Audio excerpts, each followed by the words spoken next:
Okay, so we got the breaded pork chops that are gonna be lightly fried. And then we've got the saucepan, the pepper, two different types of morels, of course dated and show where we caught them. And you're gonna have shallot, garlic, lemon, butter, olive oil, and this is the rest of the flour that we use. And then, of course, pepper. And then about that much, about half a can of warmed chicken stock, which is what is going to rehydrate the mushrooms. And then we'll come back for more. Okay, so a little bit of oil and butter getting ready to heat up.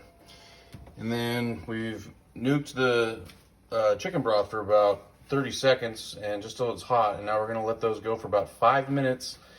And then we're going to pull them out and we'll put them on over on this plate. And then at the very last minute, they're going to go in the flour. But more to follow. Okay, so now the mushrooms have been rehydrated after about 7 minutes, and we're gonna save this. This is the mushroom now infused chicken sauce. Notice how much darker it is. Then we've got our garlic and our shallot ready to go, and we're about to put these in the thing right before we start. Almost there. Okay, so now we're gonna use the flour covered mushrooms that were reconstituted. And you want to sift the flour out as much as you can there, not overwhelm it.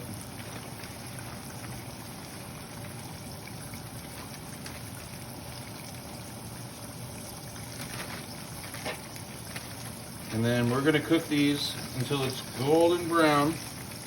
And we may add more flour if needed, but I think that looks pretty good. Cook these till they're a nice golden brown, flipping them ever so often. Should take around 4 minutes. It's 7-Eleven right now. Okay, the key is the roux. So it's like within a couple seconds of the right color, and then you got to add all the other ingredients and the broth and then the cream at the very end. But I'll show you when we're at the right color. Okay, so this is getting close. I'm about to add the shallot and then the garlic after about a minute. Been on about 3 or 4 minutes. Okay, I just added the shallots in, and now it's time for a big funkin' scoop of garlic. Because we're lazy. Otherwise, we could have done the big old garlic thing. There was a clove in there with the shallot. Yep. Now we need the color to get right. So this should only take just a few seconds, maybe another minute at most. But what we're looking for now is a nice golden brown color, similar to those things. Okay, so we have about 20 seconds. If you see the color of that, it's starting to get nice and brown. And as I continue to stir it, you'll see all the garlic in there starting to brown. And so now we're just waiting for the perfect moment. It's about 20 seconds away. We'll be right back.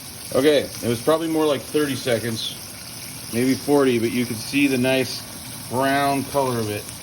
So now what we're going to do is we're going to add in that warm chicken stock mushroom soaked goodness. Yes. And then we want to get it all stirred up real good and get that warm. As soon as that gets hot and starting to boil, we're then going to add the cream, but today we're using half and half instead of actual cream because we didn't have cream. So half and half will work just. Okay, another minute later or something, we got a nice brown yummy here. So now we're going to go ahead and add the milk to it after a quick stir. And it looks good. You can see that it's not thick and chunky at all. It's very smooth. The chunks through the garlic.